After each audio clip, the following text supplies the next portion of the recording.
Chapter 13 Gargya Maharshi's commentary continues. Point 13. In this manner, after actualization of the four different true selves, the experience of Brahma that will take place is Ganesh Brahma, the form of the Atman itself. The Vedas describe absolute self-knowing as the bearer of all majesty, Ganesh, to be living in the absolute state of bliss of the people. Therefore, that Ganesh Brahma is also called Swananda Brahma. But how are we to know Ganesh? Sri Gajanan Prabhu says, Gana Samohe is the root meaning as decided by the science of grammar. The word Samoha is the exclusion of nothing. Just as the Ganas of human beings means a collective of human beings which is undivided in nature, in the same way, the word Gana is applicable to Shiva and others who are the power centers of Brahmas. Each in their own area of influence are found to be undivided in nature. The lord of such non-division is Ganesh. This is the meaning attributed in the Ganesh Tatini Upanishad.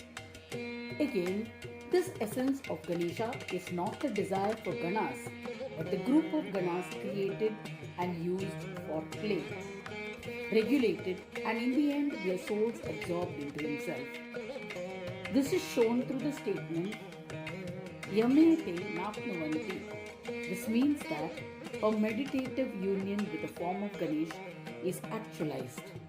In that absolute union, the experience of the glory of the Lord of Swananda, Ganesh, cannot be mixed differently with other tutelary deities like Vishnu, Shiva, and others. So, at the level of identification with the undivided Maya of Ganesh, there is also the dissolving of their form in his form. So, here also there is a dual connection in this yogic state that is experienced after the attainment of power of equanimity, with the ending of the form in meditative union with the self. This has been arrived at after taking into consideration the experience of yoga. This gives one the experience of the traits which are not yoga and are considered the true state. Yogic peace that leads to the achievement of absolute enlightened peace is the completion of meditative union. After complete identification with self, the experience of Swananda Yoga is the first stage. When this also attains completion, there is merging into silence without any differentiation. It is indicated by the opposite of silence and is always liberating. This is the second stage. This is revealed in the sentence Yato Vacho Nivartante. Many other such statements appear in the Vedas by which this actualization is confirmed. 14. Therefore, the yoga of identification without differentiation is a form of Nirananda or continuous bliss. In the union of Swananda Yoga, only the form and its power are experienced. Since everywhere there is an absence of the feeling of this or that, it can be known only through the essence of merging into that. Therefore, the state is always experienced free of all changing tendencies. This is how total meditative union takes place. But this state of continuous bliss in the state of non-differentiation can be known only beyond meditative union with the self, where there is no possibility of yoga anywhere and with whom no other yoga can happen. That is a characteristic of Nirananda Yoga. Among the two forms of yoga, the Swananda Yoga, meditative union of continuous bliss, is characterized by non-differentiation, where enlightened peace is experienced, which has to be accomplished by going through the different yogic stages. In other words, the declaration of right of union with oneself is an instruction itself. The place where nothing remains of the total meditative union with enlightened peace including that which censures the absence of meditative union, namely non-differentiation, is the state of Purna Yoga. This description has to be understood by taking into account the word meaning and the meaning of the characteristics. The sub-traits are for the purpose of knowledge alone. The true meaning is known only through experience.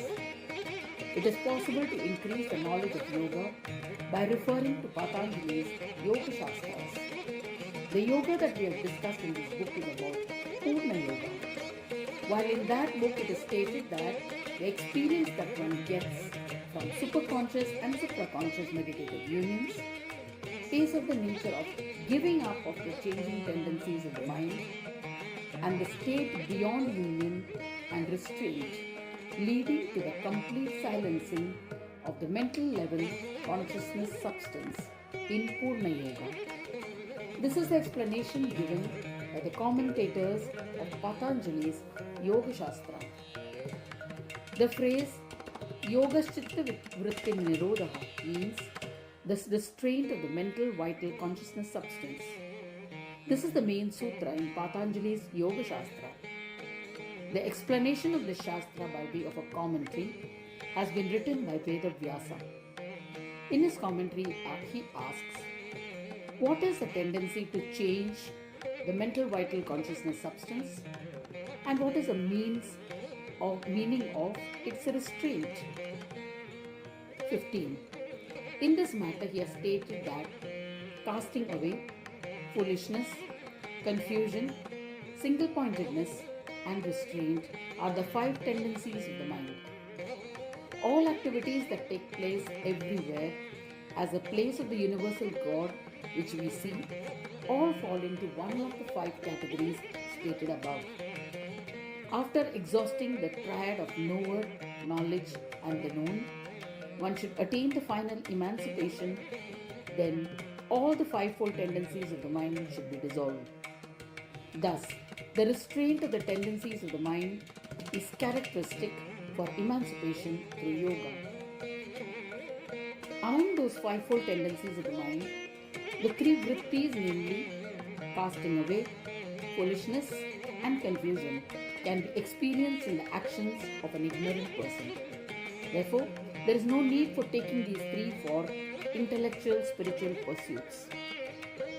Single-pointedness of mind as a tendency of the mental vital consciousness substance is of 8 types and is instrumental in attaining superconscious meditative union, on the completion of which it gets dissolved without anything remaining.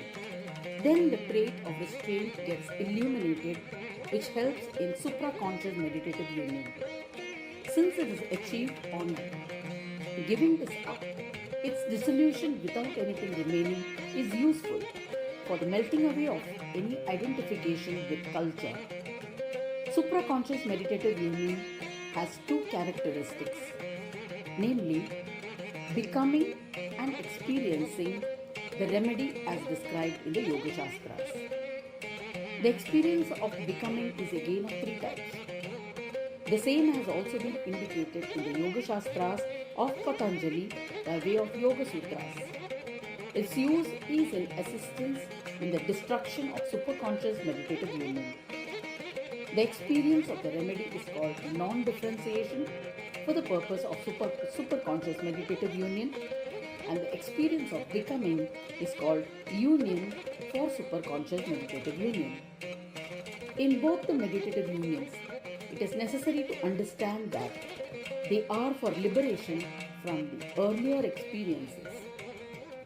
Here, restraint means the completion of supraconscious meditative union, which is restraint of the 5-fold tendencies of the mental vital consciousness substance. The experience that is ingrained in the dharma of the collective mental vital consciousness substance in the whole world is essentially what yoga is. This is described in a similar manner in Patanjali's Yoga Shastras as well. This is the state of Purna Yoga. Because of peace from all tendencies of the mental vital consciousness substance, it has been addressed as Yoga of Enlightened Peace. in the yoga stages of Ganesh Gita. This meaning is fully actualized here. 16.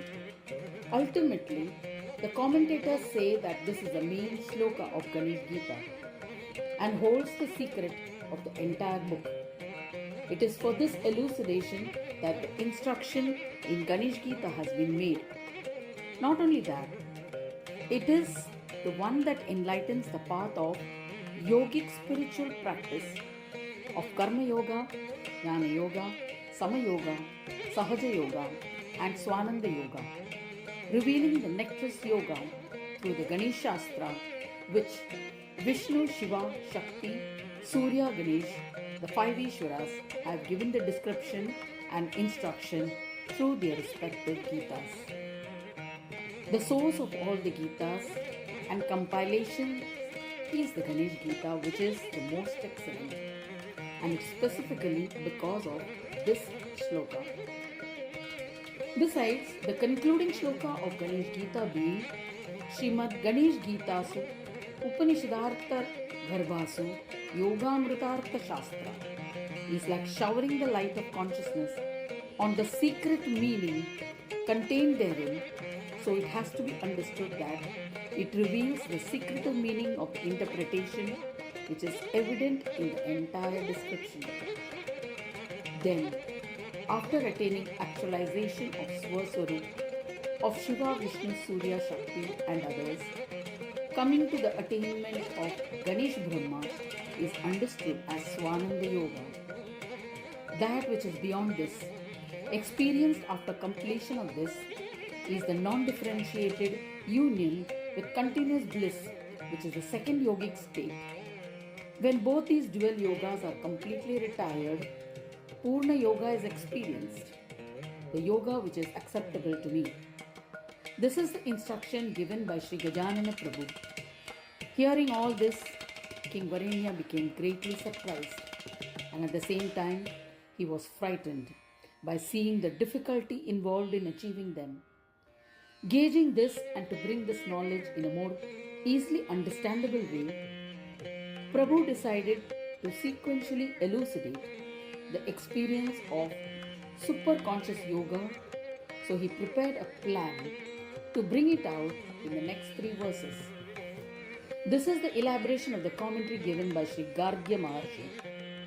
A similar clarification has also been given by Sri Ganesh Yogendra Maharaj in his commentary on Ganesh Gita, the most important part of which was narrated above. A summary of it is as follows. Taking into consideration Varenya's main question, which was the essence of the entire Veda Shastras, yoga means the actualization of the knowledge of Brahma, or the divine with attributes and without attributes. Brahma has been described in various ways in the Vedas and other scriptures. Still, what has been instructed through the Mahavakya, Tattvam Asi, is Brahma, which is the form of the Atman endowed with the glory of absolute self-knowing. It is the actualization of that Brahma through meditation, which is termed as yoga, because the extremities of enlightenment through Vedic philosophies can be attained through experience and the complete knowledge of that Brahma. The whole secret of this yoga was instructed in the Patanjali Yoga Sutra, to a large extent focusing on the attainment of the knowledge of self through yoga, emphasizing on the need to follow the instructions in the sutra. Through the second sutra, Yoga Chitta Vritti Nirodha, he goes on to describe yoga. Vedavyasa's commentary on this Yoga Shastra explains that yoga means meditative union. The state achieved through union and beyond is through restraint of the mental vital consciousness substance. The tendencies of the mind are of 5 kinds. They are casting away, foolishness, confusion, single-pointedness and restraint. The state that is achieved through their restraint and the all-encompassing nature of the mental vital consciousness substance is the path of meditative union, which instructs in the actualization of the state described by the Mahavakya Tattvamasi, the supreme state which is indicated by the next sutra, Tada Drishtu Swarupe Vasthanam, is the state of Brahma instructed in the Brihadaranyako Upanishad. Among the 5 tendencies described, the first 3 are experienced in a state of ignorance. Therefore, it is better not to discuss them here. For actualization of Brahma, consciousness through meditative union, the 2 tendencies of the mind, namely single-pointedness and restraint alone, serve the purpose. Taking the support is possible to attain superconscious and supraconscious meditative union. Among them, 8 types of superconscious meditative unions lead to the attainment of the essence of Tat and Tom Padas, while the actualization of Asipada happens with the attainment through supraconscious meditative union. It is only then that knowing the complete meaning of yoga, being all-encompassing, becomes possible. A detailed explanation of the subject has already appeared in the commentary of Gargya Maharshi. It is for strengthening that reasoning that a brief mention is made here by quoting from the commentary of Ganesha Yogendra.